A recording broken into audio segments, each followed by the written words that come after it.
Dont une mosquée d'ailleurs de 900 mètres carrés. On va regarder ce reportage et on va voir que finalement tout ça se cohabite plutôt bien. On va regarder ce reportage. Marqué par des siècles d'histoire et de patrimoine religieux, le Puy-en-Velay, c'est la statue de la Vierge qui surplombe la ville, la cathédrale, mais aussi une mosquée. Sur les hauteurs de la ville, depuis 20 ans, une vieille ferme a été aménagée et progressivement transformée en lieu de culte musulman. Elle est à l'écart de la ville, comme ça on fait nos prières tranquillement, sans déranger les autres. On a un petit haut-parleur qui donne à l'extérieur là, pour l'appel à la prière. Les voisins ne se sont pas plaints de ce côté-là. Ça fonctionne bien ici, en tout cas quand on regarde ça. Ici, c'est le bon exemple. C'est le bon exemple parce qu'on y a tous mis de la bonne volonté. Moi, j'ai été très attentif à ça. Je veux que la communauté musulmane ait sa place. Elle a sa place dans ma ville. Il y a une chose que je n'accepte pas, c'est les caricatures par rapport à l'islam.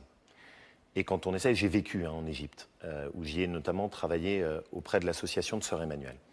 L'islam n'est pas une religion qui est intégriste. Mais l'islam est parfaitement conciliable avec la République française. La page Facebook officielle de la mosquée du Puy-en-Velay diffuse les prêches du savant saoudien Saleh Fawzan, ultra-extrémiste, disant que l'islam n'interdit pas de prendre les femmes comme captives de guerre, également qui enseigne la haine des mécréants, en disant, je cite, que ceux qui aiment Allah doivent faire preuve de sévérité envers les mécréants, c'est-à-dire en leur montrant de la dureté, leur montrant de la supériorité, et ne font pas preuve d'assujettissement ni de faiblesse, et qui appelle aussi dans ses écrits à combattre les mécréants.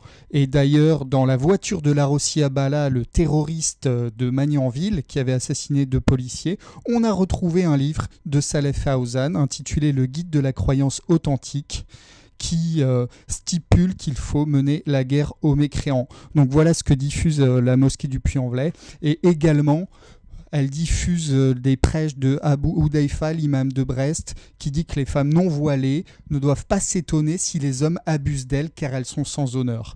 Donc voilà l'islam toléré au Puy-en-Velay, et qui plus est avec un haut-parleur diffusant l'appel à la prière dans tout le quartier. Voilà l'islam selon Wauquiez qui serait acceptable.